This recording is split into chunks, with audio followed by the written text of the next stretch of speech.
Bien vivre en Afrique de l'Ouest, c'est possible. De Lomé à Ouagadougou, en passant par Dakar ou Abidjan, les métropoles de la partie occidentale de l'Afrique subsaharienne présentent de nombreux atouts. Dakar au Sénégal, favorable au bon vivre, connaît de plus en plus de succès, ou encore Abidjan en Côte d'Ivoire est l'une des villes les plus peuplées d'Afrique et bénéficie d'un programme de développement urbain. Avec cette émission consacrée à la vie au quotidien en Afrique de l'Ouest, nous allons vous aider à choisir où vous installer, comment faire pour trouver un logement et quelles sont les possibilités de scolarisation pour vos enfants. Tout d'abord, commençons par aborder le sujet du coût de la vie sur place. On ne peut pas répondre à la question sur le coût de la vie sans distinguer deux choses. Soit vous voulez vivre à l'occidental, et là le coût de la vie est cher parce que tout est importé, ou presque tout est importé, et subi ou est frappé de droits de douane élevés. Donc les choses sont chères. Je prends un exemple, les automobiles, les voitures. Les voitures coûtent très cher. Une voiture neuve en Afrique coûte très cher. Beaucoup plus cher qu'en Europe. 2 à 3 fois le prix. Parce qu'il y a le prix de transport, il y a les douanes, il y a les droits de douane, il y a le circuit de distribution, etc.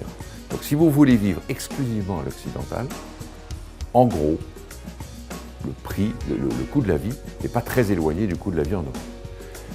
En revanche, deuxième partie, si vous voulez vivre à l'africaine, ou les Africains eux-mêmes, ont un coût de la vie, évidemment, en relation avec le niveau de développement et le niveau de vie de ces pays, c'est-à-dire un coût de la vie faible, parce que très simple.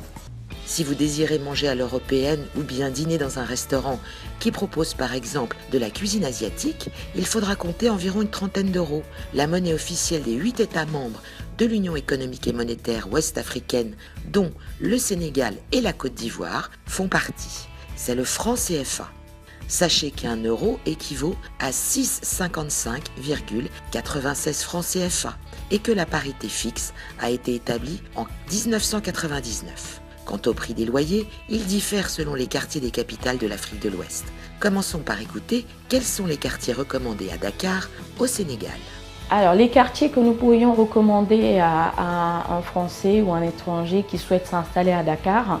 Alors maintenant, à Dakar, il y a vraiment beaucoup de quartiers très sécurisés où on retrouve tout le confort qu'on a ici en Europe, notamment au niveau des infrastructures, que ce soit des écoles, des crèches, voilà, toutes les infrastructures qu'on peut retrouver ici en Europe.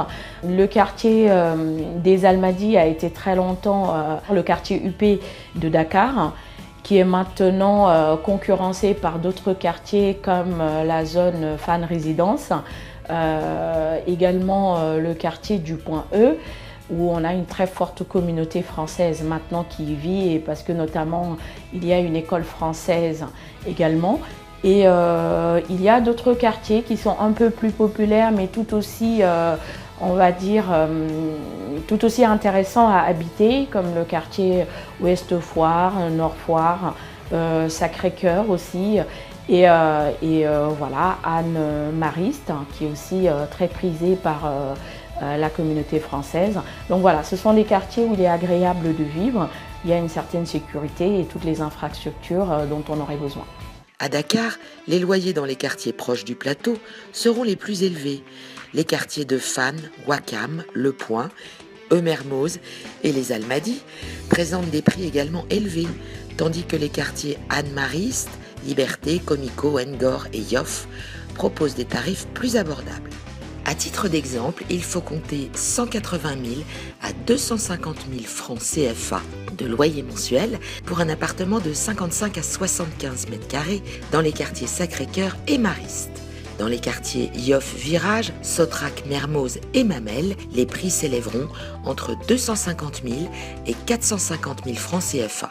Enfin, dans les quartiers Plateau de Fan Résidence ou Almadies, les tarifs de location mensuelle s'élèvent entre 350 000 à 650 000 francs CFA.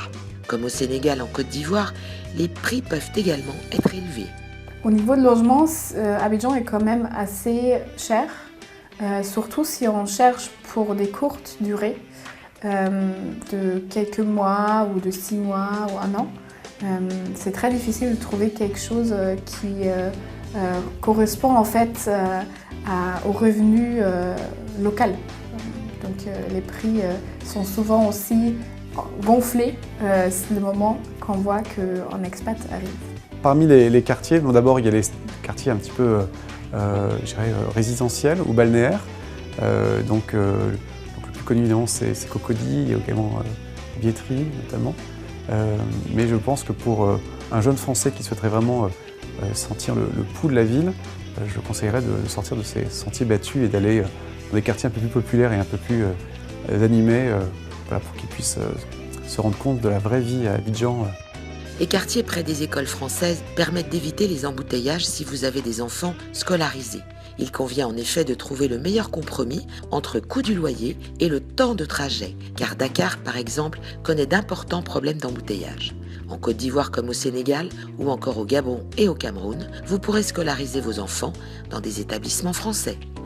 Alors, en ce qui concerne l'enseignement dans ce continent, l'école est obligatoire selon les pays jusqu'à 10, 12, 13, 15 ans. Et il y a un enseignement qui est fait sur des bases assez traditionnelles, mais qui évidemment est confronté à des manques de moyens. Donc il y a beaucoup d'élèves par classe, 40, 50, 80 élèves par classe. Il n'y a pas beaucoup de moyens évidemment techniques, c'est des salles assez simples. Et donc c'est un enseignement qui est marqué par le niveau de développement de ces pays-là, pour le primaire et le début du secondaire. Il y a deux types ensuite d'enseignement. Vous avez l'enseignement donné par le pouvoir en place, c'est-à-dire les pouvoirs publics, qu'ils soient privés ou publics. Et puis vous avez l'enseignement qui est délivré par des pays étrangers ou des forces étrangères ou des puissances étrangères. Donc vous avez des lycées français dans tous ces pays-là, mais il y a aussi des lycées d'autres nationalités qui existent, qui sont en général quand même des établissements d'élite et qui coûtent assez cher. Et ensuite, quant à l'enseignement supérieur, vous avez les universités qui sont très développées, il y a beaucoup d'étudiants en Afrique. Et il y en a certaines qui sont des universités d'élite et qui forment des jeunes de qualité, mais il faut reconnaître que l'élite de l'élite en Afrique est en général formée à l'étranger. Avant de partir, il faudra bien sûr se renseigner sur les risques épidémiologiques et les vaccins obligatoires. À ce titre, nous vous engageons à consulter la vidéo de Voyage et Santé dans la rubrique témoignages. Ensuite, avant de partir, renseignez-vous également sur les établissements de santé efficaces afin de ne pas avoir de mauvaises surprises sur place. Une fois que vous aurez pris toutes ces précautions, vous pourrez profiter du climat. Et pour l'actualité, sachez que le Sénégal verra prochainement l'ouverture du nouvel aéroport de Diass.